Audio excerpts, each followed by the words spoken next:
Yo, it's your boy Dctree, and this is Dctree-Nation, the channel on YouTube that covers hoops and heroes. And today we're talking hoops. We're talking about San Antonio Spurs, y'all, and specifically my boy Lonnie Walker. Man, he was lights out against the Warriors yesterday, and I gotta give him props for showing up in this game and being big for us in the first half. But the question always comes up: how can we help this brother be consistent? How can we help him tap into that energy every game, man? Because he has potential. I'm talking about Vegeta mad potential. How dare you! That's my power!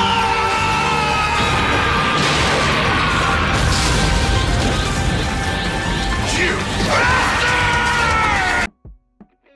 And I understand the fans' point of view, the fact that it's up to Lonnie to take himself to the next level, whether that's extra practice, whether that's extra, film sessions, whatever he needs to do to unlock his potential. But at this point, man, we need him to unlock his potential. So what can Pop do? What can the coaching staff do? What can people around Lonnie Walker do to bring out his inner Manu Ginobili?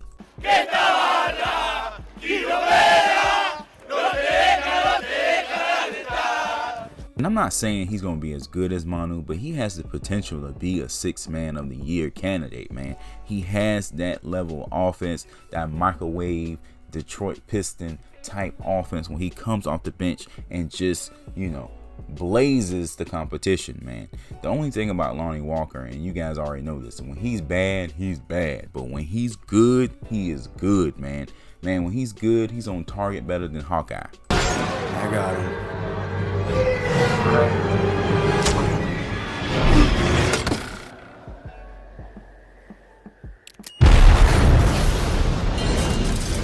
Definitely in our best interest to figure out a way to get this kid to break out. Figure out a way to get this kid to be consistent. Because if he plays like that off the bench, man, this team is going to be special.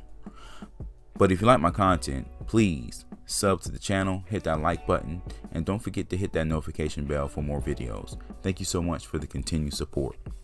Okay, one thing that could really help Lonnie Walker's game is the elimination of the three-point shot. Now hear me out on this. Years ago when Tony Parker was in his prime, Tony Parker was prevented from shooting any three-point shots. He was not allowed to shoot a single three in the game. Okay, and I'm sure they probably had contingencies where he could probably shoot it if the game was on the line or something like that. But for the most part, Greg Popovich eliminated the three-point shot from his game. Now today's game is a little different. You probably can't get away with that fully, in today's game because the three-point shot is so important. But he can do something like that with Lonnie Walker, because Lonnie Walker needs to go to the basket every single time.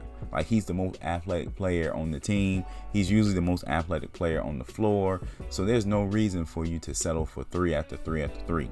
And then he kind of gets into, a bad rhythm when he misses his first couple threes. Because think about it, against the Warriors, he did well because he made his first couple threes. So those three-point shots are fool's gold for Lonnie Walker. And don't get me wrong, I still want him to take the three-point shot, because when he's streaky and when he's on, those shots go in. So I don't want to eliminate that from his game. But just like I made another video the other day about playing the percentages, if you play the percentages, Lonnie Walker is taking 5 threes a game, but he's only making 28% of them. Okay, that's bad math, y'all. That's really bad math. So why not make this player go to the hoop? Because the three-point shot on the regular is not falling for him. That's not his game.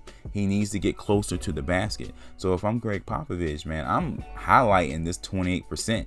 I'm texting it to him. I'm bringing it up in practice. Hell, I might even call him 28. Don't even call him Lonnie Walker. Call him 28 for a week or so. So he realizes, hey, the three-point shot thing is not working.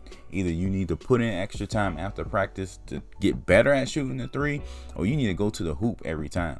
And I really leaning towards that, going to the hoop every time, because as we see, when he goes to the hoop, he is pretty much unstoppable. You know how many missed dunks he has in his career, and when I say missed dunks, I mean like dunks where he went to the basket, he was high enough to jam the ball, and he kind of laid it up, or he kind of, mishandled it, or he got fouled. This happens all the time, because at the end of the day, if he goes to the hoop, he can get to the free throw line, and that will help his points and his confidence at the same time.